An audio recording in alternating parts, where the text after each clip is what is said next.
Good morning, good afternoon, or good evening. Cheers, you've made it to the end of a semester of Mr. Krause's English class. I'm a teacher here at Downey High School. If you're stumbling on this video, it's a technique to combine independent clauses using a comma and one of the fanboys. There's a couple quirks to my style, or to the way I entreat my young writers to develop the skills necessary to use this technique in their grammar and their writing and their syntax. All right, for you guys, let's get this review done as fast as I can. Remember, you can slow down, pause, or rewind these videos, so do that at your leisure. I will not be writing down answers. What are the 7 fanboys? Each letter of fanboys stands for a word. That's called an acronym. If you wrote acronym in number 1, I can make that extra credit for you. For, and, nor, but, or, yet, so. Which of the 7, there's 4 of them, which of the 7 fanboys are safe? And this idea of the 4 is meant to guide your writing. The grammar move is true always. However, it's necessary to use a comma only when combining independent clauses. So the 4 safe ones are and, but, yet, and so. And, but, yet, and so. Which 2 of the fanboys are synonymous? Synonymous is part of the word family for synonyms or similar words. And that is, of course, but and yet. Taking me to number 4, which is funny. It's a pun intended.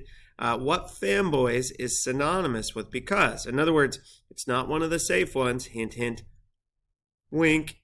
It is comma 4. So you can combine sentences with because, or you're more than welcome to use comma 4. All right, these explanations are probably why you're watching this video.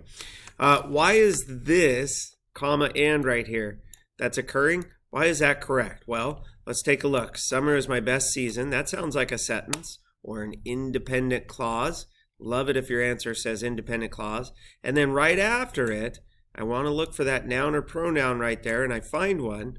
Nouns being person, place, thing, or idea. Pronouns, he, she, it, they is really common. We is really common. I happens a lot in your writing as well. So if I find that noun or pronoun, it's probably an independent clause afterwards. But how do we verify that? Okay, so here's the best answer. I find the verbs. Is my best season. Who or what is my best season? Summer. So I have a subject and I have a verb.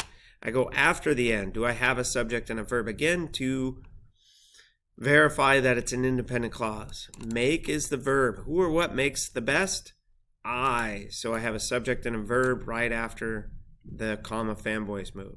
So the best answer is there is an independent clause with both a subject and a verb before the comma and there is also an independent clause with a subject and a verb after the comma fanboys. That's why it's a good use. Let's take a look at this next example and see why it's not. I gotta edit this doc already. Why it's incorrect. Okay, so let's fix that. Apologies for the typos. You guys will only see it as this way. Summer is my best season, and I make the best of the long days and extra sunshine. So if you've had me long enough, you might recognize this as parallel structure, long days and extra sunshine. I am not combining sentences with this last and. I'm only combining long days, nice adjective, then the noun, with this adjective and noun. So I'm not combining sentences. So why is this a good, actually this is correct. Why is this a good use of no comma? The following sentence does not combine sentences for this second and. Instead, so you probably put a period there, instead it combines phrases, right? Long days and extra sunshine. All right, let's move into a little bit more challenging, higher level writing. This is adapted from an older article in USA Today. It's a good news source. For those of you that have been with me long enough to work on your research, USA Today is an excellent newspaper. All right, got my authors listed. Let you guys know that I adapted it for educational purposes, and here's the sentence in question. Let's find the comma fanboys. Let's see it. It's right there. All right. When in doubt, it's kind of long before and it's kind of long after. But again, we want to find that first verb. Inflation, as noted in the CPI report from a blistering 9.1, has eased right here. Who or what has eased to 7.1%? It is inflation. So there again, you have, this happens to be a verb phrase. So who or what has eased to 7.1%? It's inflation. So we got a sentence before. So far it looks good. And then why is it correct after? The Fed, oh, this is sneaky. You guys do this in your writing too. The apostrophe S is a contraction or a restriction of all the letters, right? We're just trying to say is right here. But the Fed is still a long way from its 2% inflation goal. If you guys read some different books in your world about money, and that last book talked about how the inflation goal of 2% really is a tried and true standard for our economy. Okay, back to our talk though.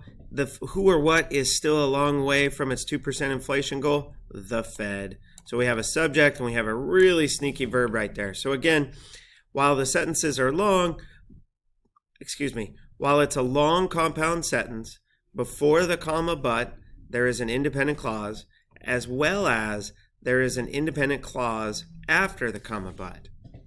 That's why it's a good use of comma fanboys. Okay, why is this one incorrect? Okay, let's see if we can explain this a little faster. Let me get rid of my highlights. All right, Powell and the Federal Reserve.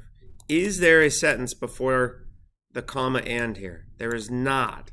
So this is incorrect because there is not a sentence before the comma and. Remember, comma fanboys is about combining sentences, or better stated, it's about combining independent clauses. All right, we're almost done. When can a writer put a comma before and after comma fanboys? You guys, this kills me. When you are with Mr. Krause long enough, you teeter into some strange habits. The answer is never. Hopefully you heard that. Last one. A triple compound sentence, so to speak. A triple use of comma fanboys. So you might write something like, figurative language is fantastic, comma, so I tried to incorporate it in my writing, comma, and my teacher noticed the other day, period. I think I had 3 in there, but that's the idea, right? I would highlight or underline all of the comma fanboys that occurred in that sentence. And that is to say, guys, thank you so much for your attention, your work, your effort, and your diligence in preparing for the final and doing all the work you have done all semester. Thank you for watching, and I'll catch you on the flip side.